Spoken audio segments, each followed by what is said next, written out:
안녕하세요. 오늘은 고객님들께서 요즘 투자에 관심이 많으시거든요. 근데 우리 FC들도 고객님들께 가서 투자를 어떻게 잘 머리에 든 건 많은데 어떻게 쉽게 설명하는지 관심이 되게 많습니다.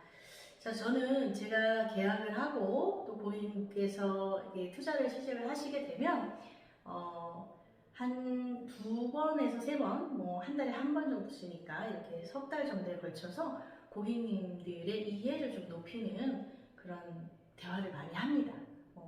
전문용어로 CS라고 보통 얘기를 하는데요.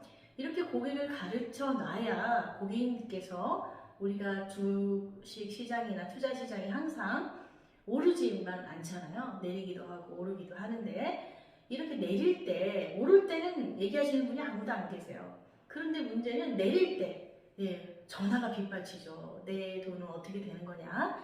내가 가입한 보험은 도대체 언제쯤 뜨는 거냐? 또는 펀드는 언제쯤 뜨는 거냐? 근데 이렇게 고객을 가르쳐 놔야 고객님들께서 지혜롭게 그 순간을 잘 따라오시기도 하고 견뎌내시기도 합니다. 어쩌겠습니까? 우리 하는 일이 그런 일인 거를. 자, 보시겠습니다. 자, 고객님들께 제가 말씀드리는 거, 자, 요즘 주식 하시는 분이 굉장히 많습니다. 심지어 안 하는 사람이 거의 없는 것 같다는 생각이 요즘 들 정도로 엘리베이터만 타도 다 주식 차트 보고 막 이러더라고요. 그런데 재미난 건 주식을 그렇게 하시는 분들이 주식 이전에 먼저 알아야 되는 금융상품에 대해서는 잘 모른다는 거예요. 결국 이 얘기는 뭐냐? 묻지마 투자를 한다는 거죠.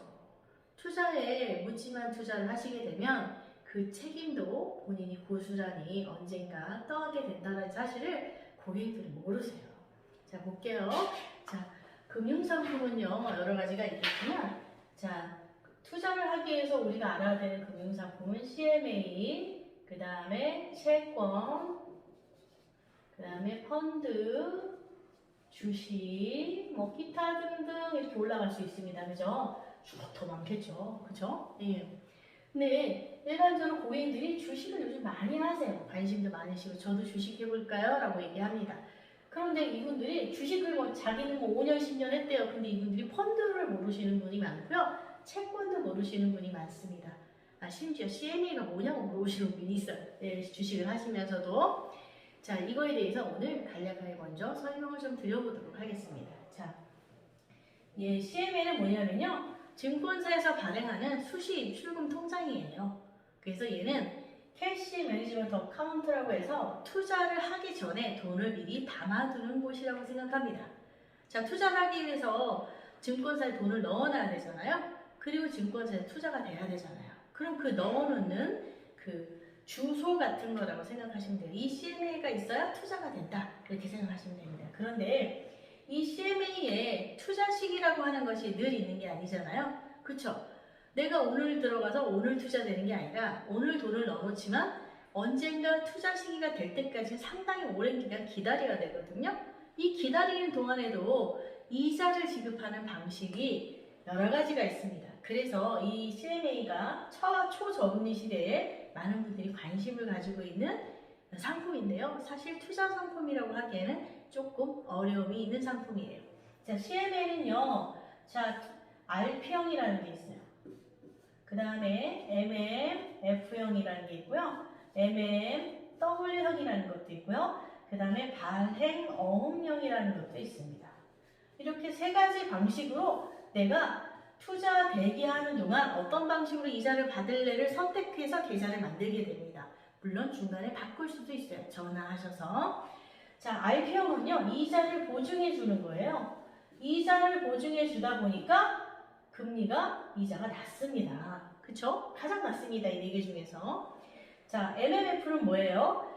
펀드, 머니마켓 펀드, 돈이 움직이는 시장에서 이 금리를 펀드처럼 수익을 내주겠다라고 하는 건데요. 사실 조금 높은 수익을 기대해서 표현은 좀 애매하지만 약간의 고수익을 생각해서 의도해서 만들어졌지만 사실상 최근에는 이 MMF가 그렇게 효과적이지 않다 보니까 요즘 많이 안 합니다. 요즘. 요즘 요거 하던가 합니다. 자, MMW형은 뭐냐? 그 웹이라고 해서요. 한국증권금융이라는 데가 있어요. 네, 이게 뭐냐면 우리가 주식을 사면 예탁 결제원에 돈이 들어갔다가 사지는 거거든요. 자, 그러면 우리가 펀드를 사게 되면 바로 사지지 않죠. 그죠? 이 경우에도 증권금융이라는 곳에 들어갔다가 사시게 됩니다. 그곳에서 움직이는 하루하루의 금리를 해주는 거예요. 그래서 얘야말로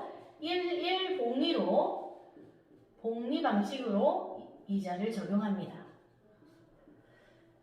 과거에는 얘하고 얘가 두 개가 대세였어요. 근데 최근에 얘가 2018년도에 나오면서 얘가 대세가 됐죠. 자, 얘는 뭐냐면요. 우리나라에 큰 증권사들이 몇 개 있잖아요. 그 중에서 나라에서 IB라고 하는 IB 투자은행이거든요. 예, 투자은행이라고 해서 은행을 의미하는 건 아닙니다. 은행의 역할을 한다 이렇게 생각하시면 돼요. 이 투자은행이라고 하는 거를 선정을 했어요. 이 투자은행을 선정을 하면서 이 IB는 자기 회사의 자체 신용도를 바탕으로 CMA 이자의 예금 같은 걸 발행할 수가 있어요. 그래서 자기의 자체 신용도를 바탕으로 이자를 지정합니다. 적용할 수가 있어요. 이자를 이 이자. 지금은 사실 얘가 가장 핫합니다. 근데 이 발행어음은 현재 5개 증권사에서밖에 거래가 되지 않고요. 이 5개 증권사는 우리나라에서 가장 큰 회사라고 생각해도 무방하실 겁니다. 그러니까 발행어음을 발행하는 증권사는 안전한 증권사다 이렇게 생각하시면 좋을 것 같습니다. 자, 이렇게 CMA는 투자 대기자금 통장으로서 그 역할을 하는 거고요. 이자를 지급하는 방식에 따라서 금리도 다르고 여러 가지 활용 방법도 조금씩은 좀 다르다라고 생각하시면 될 것 같아요. CMA는 이 정도만 하겠습니다. 자, 그럼 채권은 뭐냐? 채권은 차용증이에요. 우리 돈 받을 권리를 하기 위해서 차용증 개인간에 쓰잖아요. 자, 차용증이라고 생각하시면 됩니다. 차용증. 돈을 받을 권리를 적어놓은 차용증이에요.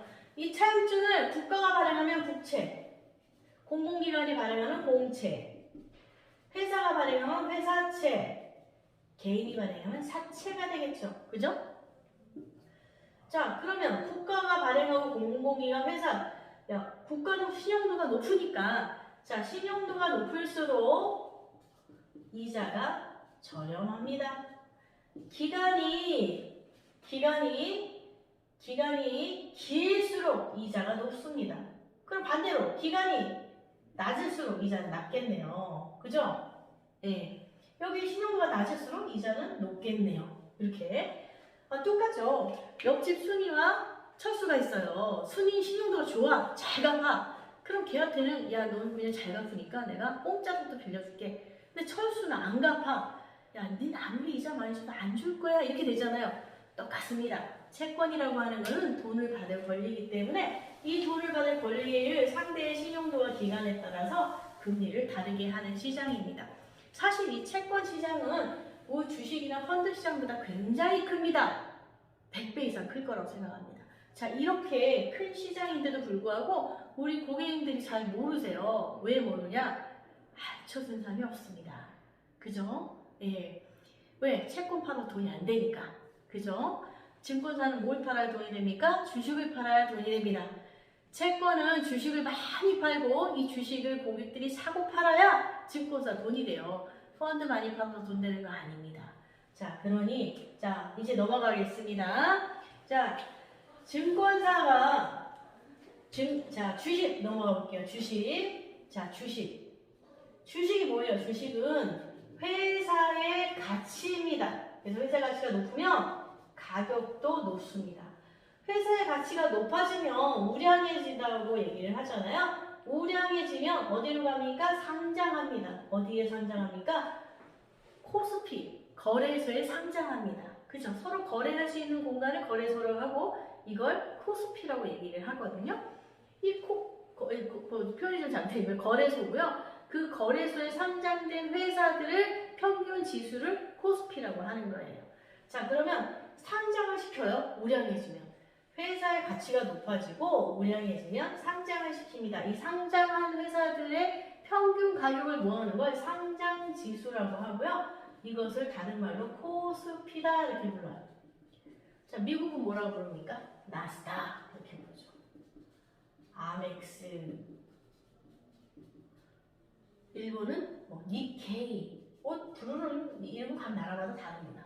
그만큼 이 코스피가는 무엇을 의미하는지 알고 계셔야 되겠죠?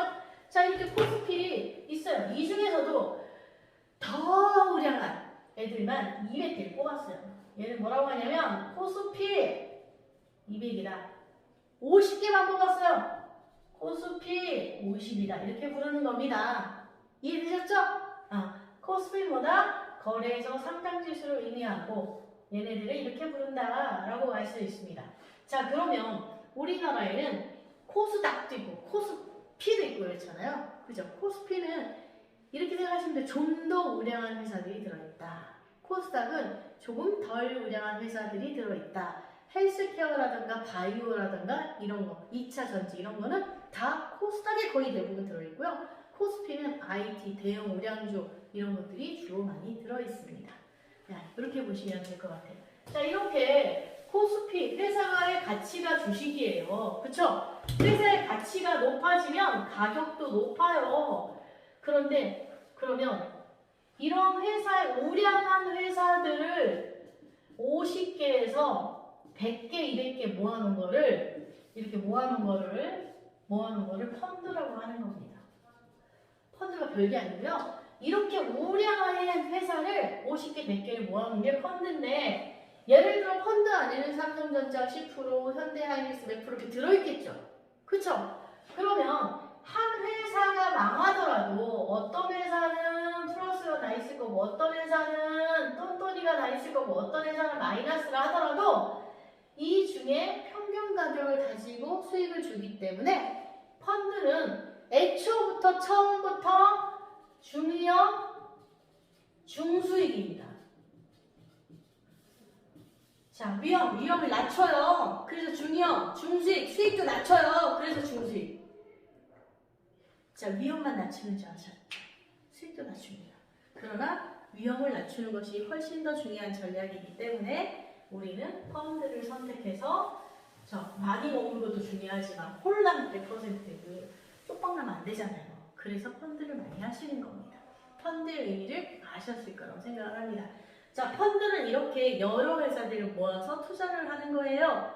그런데 이런 펀드에 투자하는 방식이 있잖아요. 그죠? 이렇게 펀드에 투자해서 어떻게 수익을 내는 방식을 3가지만 지금부터 말씀을 드리겠습니다. 자, 펀드는요, 3가지 방식이 있어요. 어떤 방식이 있냐면, 첫 번째, 우량한 회사, 시장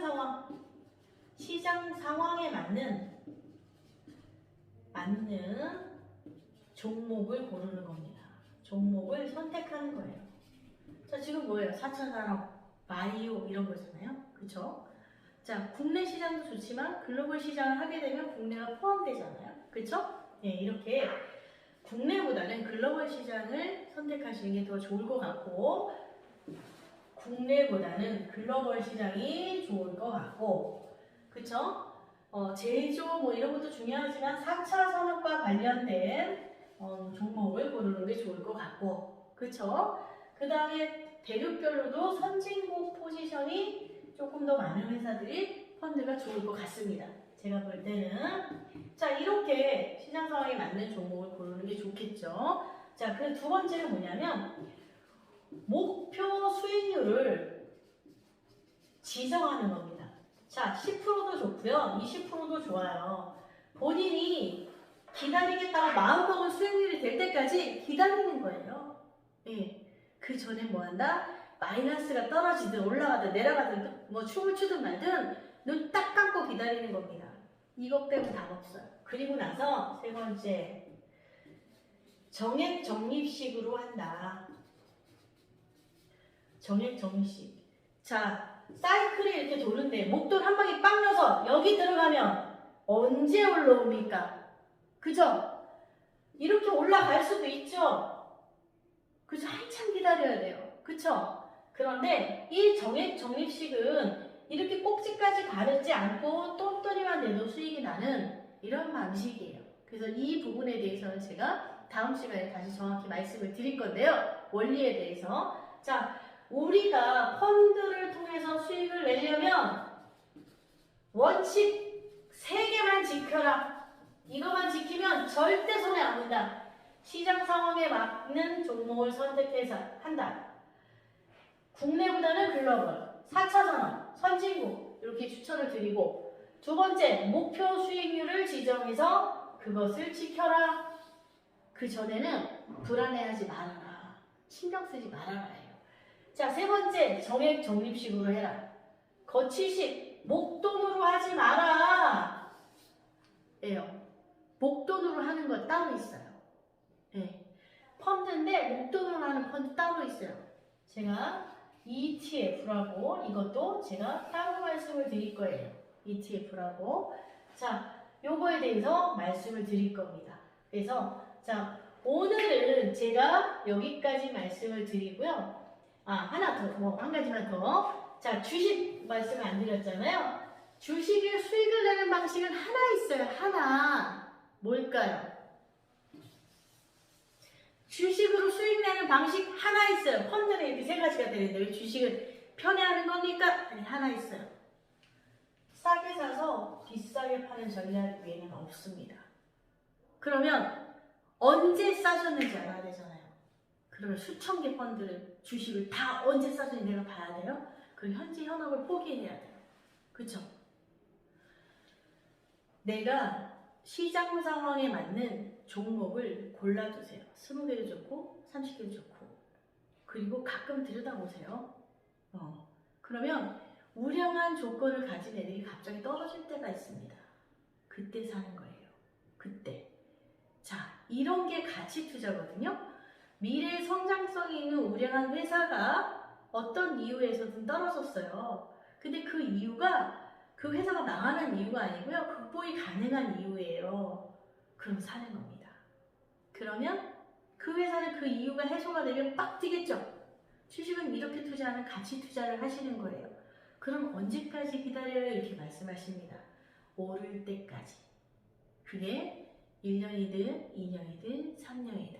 그런데 그런 주식이라면 그렇게 오래 가지 않아서 오르게 돼 있습니다. 그래서 우리 대한민국의 우량주들의 사이클을 가만히 들여다보시면 한 번만 차트를 들여다가 보세요. 자, 종목을 분석한다거나 기술적 분석 무슨 많이 분석 방법 많은데요. 책 여러분들이 보신다고 해서 그분들처럼 펀드 매니저처럼 이 감각이 있는 게 아닙니다. 그러면 딱 하나, 그 펀드가 또는 그 주식이 살아온 이렇게 그 히스토리가 있어요. 그걸 보시고 시대에 맞는 개발을 하고 시대에 맞게끔 성장하고 있다면 그런 회사가 특별한 어떤 이유가 있어서 하락했다. 그럼 사둘만 한 겁니다. 그쵸? 네. 자, 그런 것들을 우리가 이제 주식에 해야 되고요. 저희는 이제 주식을 이제 한 달에 한 번 저희가 추천을 한 종목에서 2종목 정도 추천을 드리고 있는데요. 초보자라면 그렇게 시작해보는 것도 좋을 것 같습니다. 오늘은 여기서 이야기를 마치도록 하고요. 다음 시간에 아까 여기 왜 정액적립식으로 해야지 적립식 펀드가 수익을 마음 편하게 낼 수 있는지 설명드리도록 하겠습니다. 그럼 다음에 뵙겠습니다.